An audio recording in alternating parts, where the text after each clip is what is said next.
parries are so quick. I'm like, I'm not breaking into that because your parries are so short, and I love that. That's short. I tried finding a lot of like these kind of cancer angle parries. So even if the press comes by, there's like a chance that I can kick the blade. That's what. So this concept that I'm actually going to teach in the David's videos is simple hand movement and also deception with it. So right here, where and it's so little movement, it's so effortless, and you could abort mission really quick and parry. You could one super big you set the position and you got me to bite, but you delayed the actual time. You actually got paying the other side. Yeah, I was like, fuck. I was like, that's been my bread and butter. It's super strong. Yeah, simple handwork. A lot of creative deception within that. Yeah, for sure. So, I've still been loving so much, like, I mean, being a musician, I create a lot of this, like, music. Oh, yeah. And I see it, like, you know, doing big slurs and stuff, it's like an ornate classical piece. And then simplifying it, it's like an ambient piece where there's minimalist music, but you can still have a lot of genius within minimalist music.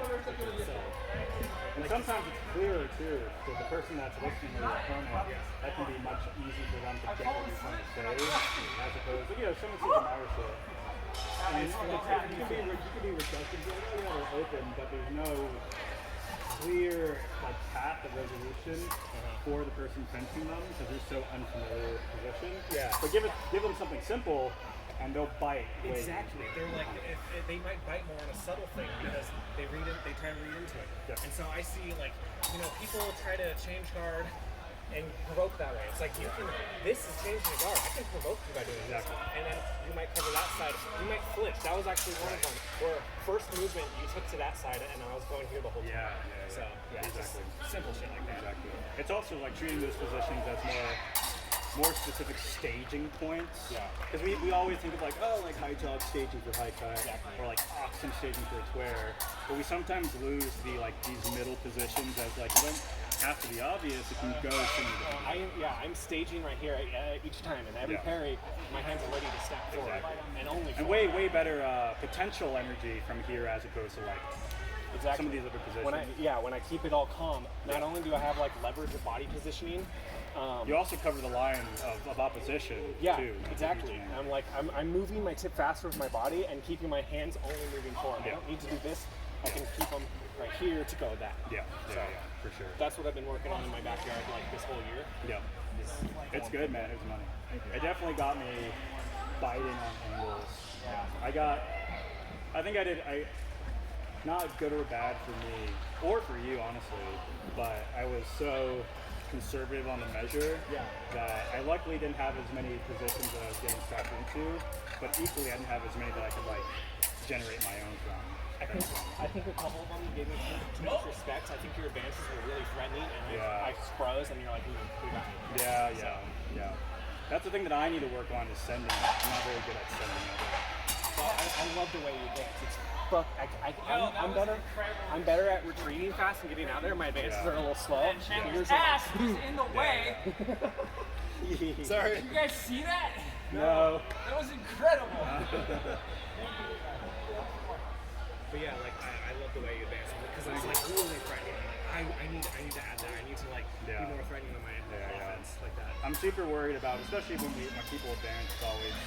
I tell my guys it's like you're cornering something, and the benefit of a great aggressive advance is that you really want people to bite on the strap and snap back. And so for me, when I try generating pressure with advancing, I try to. It's a provoke. Yeah. It's either I'm ready for it as a provocation, but ultimately there's almost like a line in my mind that I'm looking to cross, where if you let me there, that's. And I'm really good at conditionally sending it. There was one where I was able to kind of set something else for that with a deep breath. Oh yeah, absolutely. But for me, it's really conditional based off of a criteria that I really want. I'm really bad at indes in the moment and being my body wants to play. It's only when, for me, it's easier to take it down into a specific tactic that I'm looking for position and then do it. I'm kind of that way too. I try to set everything up from the reflex, and I try not to react, and also it's like an alarm. Right. That's what I set my alarm bells on, just so I stay coherent. Yeah. And so everything else I try to set up for my I liked your Krieg game. When you did get in Krieg, there was a lot of yeah. Which I love though.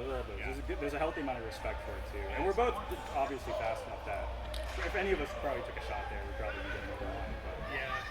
But it's scary, man, because it was also, for me, it was one of those, like, I got, like, onto the second or third intention, I got the position that I normally want to throw my action at, but I could see you, like, in a good defensive posture, waiting and looking, and I was like, fuck. I was like, I could, but the risk that's is the one high. where I'm just like, slow step back. Yeah. And then I can slip out. We're like, I don't want to do this anymore, for sure. Yeah. Like I was like, I got that shield, I got this spear, let's go. And the parrot, god damn it. Yeah. That's the video I did with David is like for me positionally I use like really heavy like false edge down positions in terms of the long point. A big reason why for me is as I find actions where I'm closing off the line, I treat this like false edge crumping position as like a catch two. It is money, Yeah, I love it. I really like it. But also because this is really just like a version of left hook, there's a lot of like winding actions and you can come off of it. I like it better than like boom, because it's just way too much there. It is, yeah. I'd rather find as we get closer, like I'm here and I'm really looking at planting percent. I do about that same. I think structurally it's just slightly different because I back edge that parry. I move it with my elbow because I want to like use my elbow as the That hit. makes sense. So It also probably keeps your arm a little bit a little in line with the cross guard, but like that works because you can just snap that. This is like more like catching and then going through it, Right. or I mean each one whatever it is may but be. more of a It's more cut. conductive of like a true edge. Yeah, just like releasing it. rather than like a shield hop right there. sure. But either way, it's cool.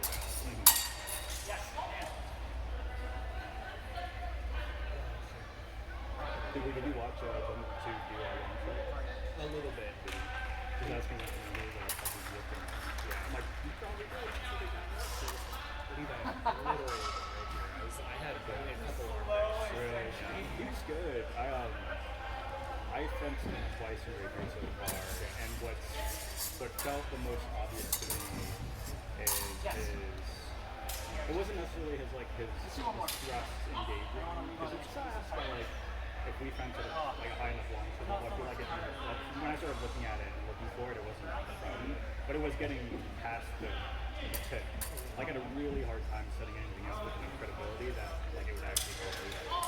Yeah. And with that means that I'm really pretty stuck to counter fencing or taking really big risks, which I wasn't going to do. Yeah. So that was my big issue. Charles is different because Charles feels like it's is at play, and even if it's like intentionally Charles doing something up, it's still a conversation to have. I had a much harder time finding something like that.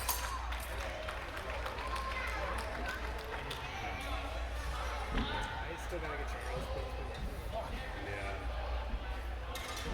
It's less a warm up, more a workout. Yeah. Jesus. Fucking floor. We went for 8 minutes straight.